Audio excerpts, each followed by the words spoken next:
Bueno, hoy vamos a continuar con el tema de la clase anterior, ¿sí? Que era periféricos. Vamos a hacer un breve repaso sobre qué son los periféricos, ¿sí? Dijimos que los periféricos eran el conjunto de componentes que estaban conectados de alguna manera a una computadora y nos permitían la entrada, salida y almacenamiento de datos. También permitían comunicar al usuario con la computadora. Bien, hablamos también sobre que los periféricos se dividían en tres grandes grupos: los periféricos de entrada, los periféricos de salida y los periféricos de entrada y salida. Bueno, a continuación vamos a dar una breve explicación de los principales dispositivos de cada grupo, ¿sí? Primero, en cuanto a los dispositivos de entrada, tenemos al teclado. El teclado es el principal dispositivo de entrada para introducir textos y números. Un teclado estándar incluye aproximadamente 100 teclas. Cada tecla envía una señal diferente a la CPU. ¿Sí? ¿Qué quiere decir esto? Que al presionar una tecla, un pequeño chip dentro de la computadora, al cual lo llamamos controlador del teclado, detecta que una tecla ha sido presionada e inicia una serie de eventos en cadena, que coloca el código del carácter en la memoria temporal del teclado. ¿Cómo llamamos a esta memoria? Memoria temporal de teclado o buffer. Bien, el controlador del teclado envía una señal de interrupción a la CPU cuando reconoce la presión de una tecla, ¿sí? Bueno, también hablamos sobre el ratón o mouse. El ratón o mouse es un periférico de entrada prácticamente obligatorio cuando se trabaja en entornos gráficos, ¿sí? O sea, si usamos una computadora, es prácticamente obligatorio que utilicemos el ratón o el mouse. Es un dispositivo para señalar que permite controlar la posición del cursor en la pantalla de manera rápida y sencilla, sin necesidad de utilizar el teclado. Bien, también hablamos sobre lápiz óptico. El lápiz óptico permite al usuario escribir directamente en la pantalla de esta computadora o utilizar el lápiz como un dispositivo para señalar, como un ratón o mouse como dijimos, ¿no es cierto? Y señalar comandos. También tenemos los detectores de códigos de barra. Estos son dispositivos que convierten un patrón de barras impresas que encontramos en los productos. Por ejemplo, si vamos a la farmacia o al supermercado o cualquier lugar donde vendan productos, ¿no es cierto? Siempre vamos a encontrar, o en la mayoría de los casos vamos a encontrar un código de barra, ¿sí? Que generalmente se encuentra en la parte posterior del producto, ¿sí? Bueno, mediante una emisión de un rayo de luz, que generalmente es un láser, se refleja en la imagen el código de barra, ¿sí?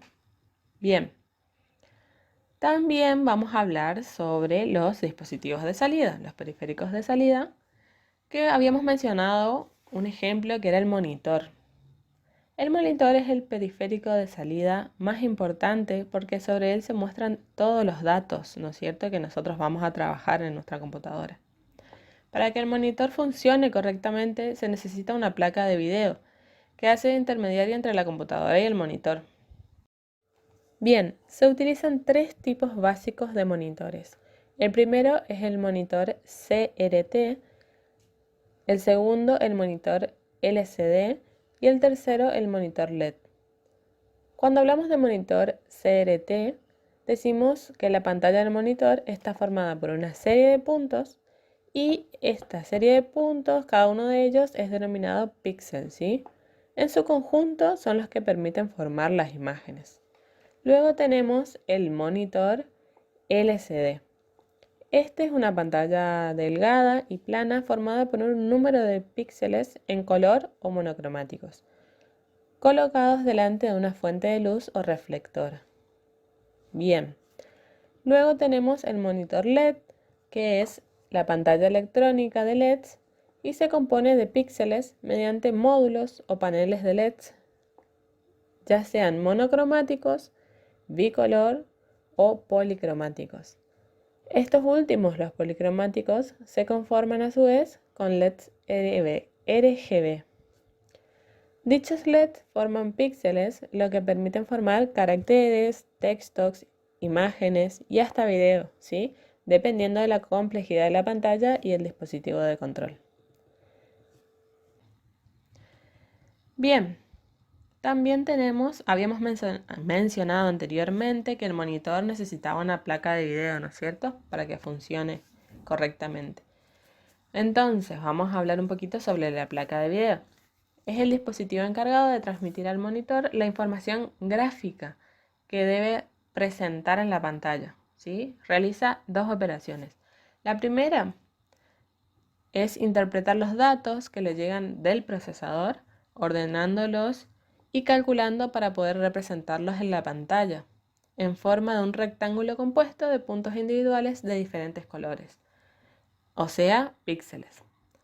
Luego, la segunda función es la de tomar la salida de datos digitales resultante de este proceso y la transforma en una señal analógica que puede entender el monitor, ¿cierto?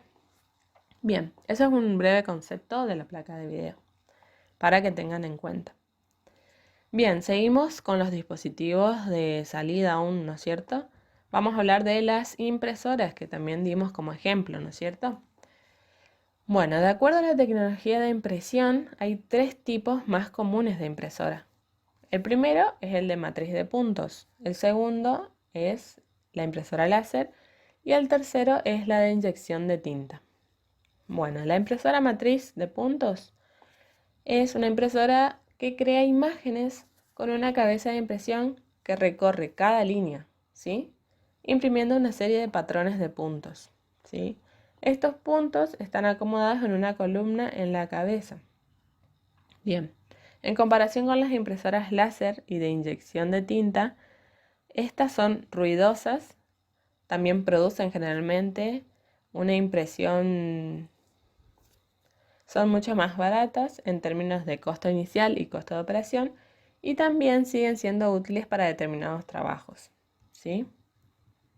Bueno, también podemos decir que proporcionan múltiples copias utilizadas con formas múltiples como cheques, formas de embarque y facturas, porque dependen del impacto para transferir los caracteres impresos de una copia a otra. Bien, después tenemos las impresoras láser, ¿no es cierto? Estas se caracterizan por contener una serie en el interior de estas máquinas, por contener un láser en el interior de estas máquinas. Generalmente tiene su propio microprocesador para realizar operaciones más complejas. Bien, las impresoras láser tienen una memoria especial, decíamos, para guardar las imágenes que imprime y son más caras, ¿no es cierto?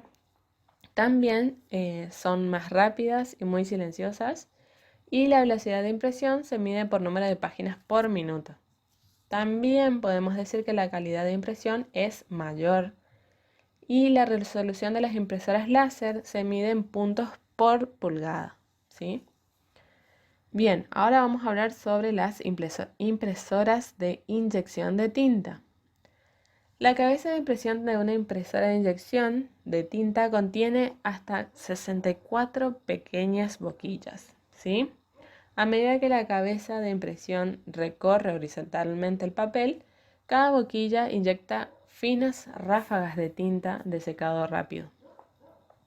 Bien, la calidad de impresión es bastante alta y prevén una buena resolución de impresión, ¿sí? También son silenciosas y convenientes, pero estas no son muy rápidas, ¿sí? Bueno, ahora vamos a hablar sobre los dispositivos de entrada y salida. Un ejemplo es la pantalla táctil. La pantalla táctil es una pantalla que mediante un toque directo sobre una superficie nos permite la entrada de datos que se asocian a la parte posterior de arriba del touch, siendo el componente que permite que funcione a dar sus datos y ordenar al dispositivo. Y a su vez muestra los resultados introducidos previamente, ¿no es cierto? Y actúa como periférico de entrada y salida de datos. ¿Sí? Bien, esta es la clase de hoy, el contenido de hoy que vamos a dar. Básicamente lo que hicimos hoy fue hablar un poquito más, ¿no es cierto? Dar un poquito más de concepto en cuanto a los ejemplos que habíamos dado la clase anterior. ¿Sí? Como para que ustedes conozcan un poco más el funcionamiento de los periféricos que dimos como ejemplo y que puedan quizás entender, ¿no es cierto? Un poco más de qué se trata todo esto. Bien, muchas gracias chicos y espero que puedan realizar la actividad que les mandé. Gracias.